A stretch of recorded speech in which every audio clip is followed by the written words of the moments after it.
G'day, Stu here from UAVfutures, and I've flown every single radio there is in FPV that is worth flying. So when this turned up from Radiomaster, it had me questioning all the other radios that I have flown for years, and this one, it might actually make me switch. I say might because you'll find out towards the end of the video, but the big one, we're going to find out whether you should switch over to this radio, and the first thing we've got to talk about, it's the shape. The Radiomaster GX15, I mean, look at this thing. It is absolutely next level. And this is the first time I've ever opened up a box from a radio and gone, oh, it sort of put me in my place. Oh, wow. I was not expecting a radio to look like this. Well, stop the video right here. Major detail I forgot to mention. Do you see the antenna? No, you don't, because it's built inside. So you don't have to worry when you throw it in your backpack. That's not going to snap off. What we're going to do, we're going to go out. We're going to fly it around in the field. This is the max version. There's also the standard version that I'm going to link down below. But the big one, we're going to go fly this around. I'm going to go through and do a complete breakdown when we bring it back to the bench. But the big one, we're going to find out why this is a real contender, and should I be switching away from my traditional gamepad style radios that I've been using for years to an actual big chunky radio? And more importantly, should you be making the switch? So radio, it's flight time, and first things first, let's see how bright this screen is. So there we go. Look at that. It is a crazy glary day. So the screen, you can definitely see it in the sun. I've got no issues here. I don't know how much of that is coming through on the camera, but let's take you on a flight and see what it's actually like when it's in the hands. That's the most important part. I think we're in acro mode. I am getting used to having this switch on this side, no latching switch. I sometimes do find that I'm going to hit this one by accident, but let's take off here. Flying around with the Eagle. And the first thing I just want to mention is just like the fit. It really is outstanding. And if you leave it in the sun, something some of those higher end radios have as well is they get really hot, but because this is leather, it means it's not going to have those extreme temperatures as well. Now, I have been flying this around quite a bit, so this is, I guess, just me doing a nice little review so I can focus on talking as well. If you like Gemini, it's going to have Gemini built in. The gimbals, of course, they feel like outstanding. They're sort of what Radiomaster is known for with these AGO2 gimbals. One thing to note though, all the little LEDs and the pretty little extras that you have in your radio, they actually don't mean anything when the goggles are down and you're actually flying. So yes, I do really like the color screen that we've got up the top and how it's touch responsive and all that sort of stuff. But when you are flying, none of that means anything besides how does it actually feel in the hands, and that's where this absolutely excels. Now, if you're a pincher, which I am not, I don't know how that's going to go. Like, it just feels so alien for me trying to pinch right now. I feel like I'm going to just crash the drone.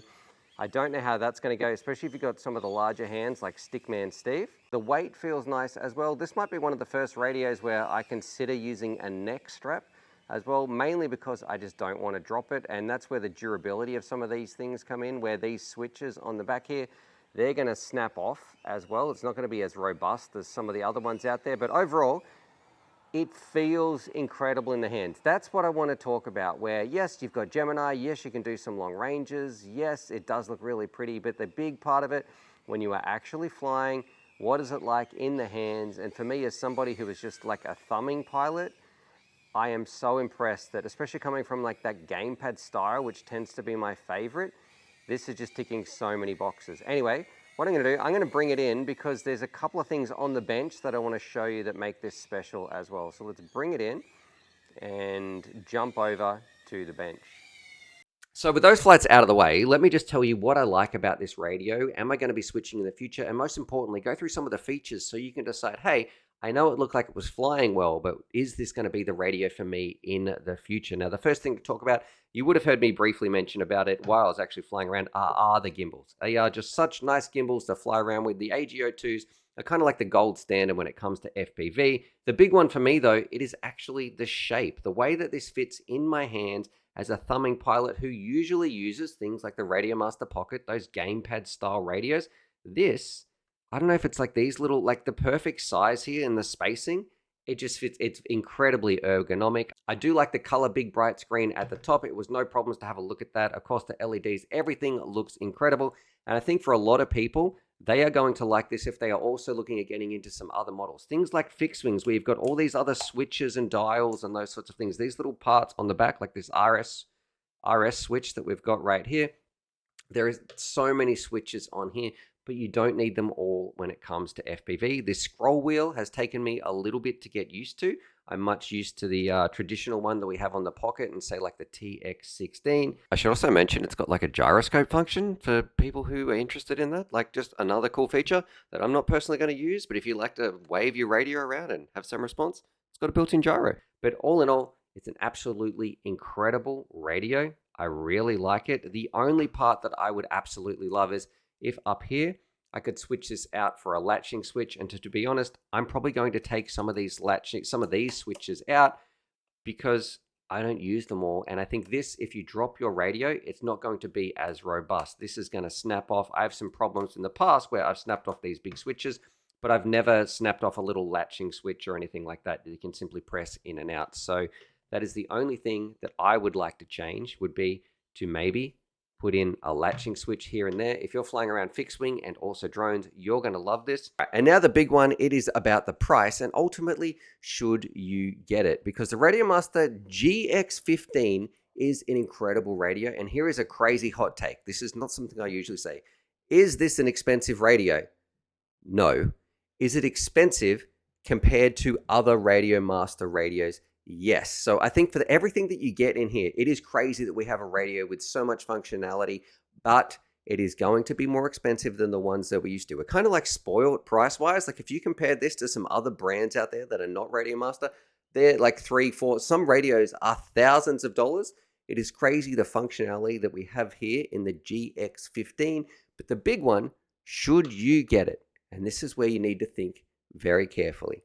Ultimately, do not buy a new radio unless you need some of the features that that new radio offers. If you want Gemini, oh yeah, I forgot to mention, it's got Gemini inside, so that might be a great reason to switch. But just look at your radio and say, mate, is everything still good here? And if the radio looks back and it was like, yeah, we're top notch, I can do everything you want me to do, then don't go and buy a new radio. This is just an awesome radio for people who like fixed wings, who want Gemini, who want a top of the line radio that feels great in the hand. It's ergonomically perfect, especially for me. It's got a big bright screen. Like there's so many features, but you don't need to go and buy it unless you are after some of those new features. So am I going to make the switch? Yeah, I wasn't expecting this. It's bigger than what I'm used to, but I keep going back to it. I like flying it more and more. It feels great in the hand. It's doing everything I want it to do. And why am I going to make the switch? Because it's the best radio that I think I've got, and I've got it. Would I go out and buy it though with my own money? Probably not, because I've got other amazing radios that I can use. So anyway, I'd love to know, what are your thoughts about the Radiomaster GX15X? I have to say, thumbs up. I like it, and congratulations. If you're one of the people who's going to go get one, you're going to have an awesome time. All right, happy flying. Go check out DIY FPV. I built that website for you. Like, it's incredible. If you are into FPV and you've never heard of DIY FPV, you are missing out. I did it for 10 years. I've been in this hobby teaching people about drones. DIY FPV is the website that I wished existed when I started. It didn't, and that's why I built it. It's got like pilot maps, resources, catalogs. It's got a free simulator on there. We've got our builder. It's next level. Go check out DIY FPV.